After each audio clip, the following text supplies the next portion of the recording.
महाराज जी, तत्वदर्शी संत की क्या पहचान है, कृपया प्रमाण सहित बताइए। तथा गीता अध्याय 18 के श्लोक 62 में गीता ज्ञानदाता अपने से अन्य परमेश्वर की शरण में जाने को कहता है, वह परमेश्वर कौन है? अध्याय नंबर 7 का और मंत्र नंबर 29, ये तो दास ने आपको संस्कृत से अनुवाद किया है। अब देखिएगा इनका अनुवाद। जो मेरे शरण होकर जरा और मरण से छूटने के लिए यत्न करते। जरा माने नहीं लिखे उन्होंने, क्या होता है? जरा माने बुढ़ापा, वृद्धावस्था का कष्ट। इस जीव के ऊपर दो दुख हैं सबसे भारी। एक तो वृद्धावस्था, सारे अंग शिथिल हो जाते हैं, सब रोग घेर लेते हैं। और फिर मृत्यु। देख कितने अच्छे बेटे हैं, बेटियां हैं, कैसी मकान है, कोठी है, और कैसा दिल लग रहा है, 1 मिनट में मृत्यु हो जाए, खा के जीवन।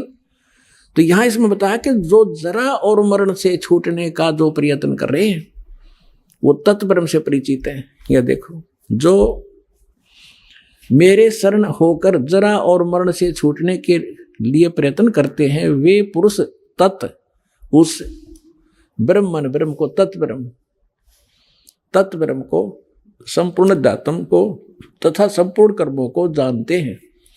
अब देखो 8वें अध्याय के प्रथम मंत्र में अर्जुन ने पूछा, किम तत्ब्रह्म, किम अध्यात्म, किम कर्म पुरुषोत्तम, अधिभूतम च किम प्रोक्तम, अधिदेवम किम उच्यते।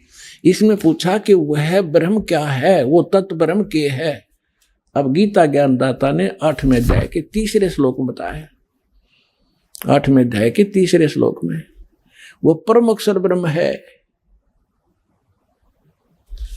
अपने आत्मा इतना गजब का ज्ञान इस अनमोल ग्रंथ में, अमर ग्रंथ में, गीता जी में। और ये नकली श्री कृष्ण जी ने सुप्रीम पावर बताते। श्री कृष्ण जी का था कि इसमें रोलक हो ना, गीता में की तो पूजा की विधि भी नहीं है, उसका कोई जिक्र भी नहीं है, सिर्फ 3 गुण बता दिए, रजगुण ब्रह्मा, सतगुण विष्णु, तमगुण शिव जी।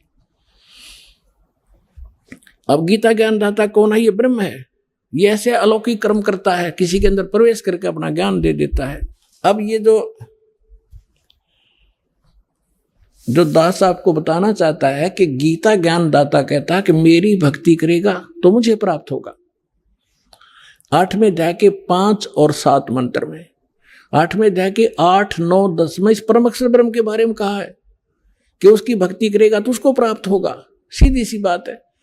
अब देखिएगा,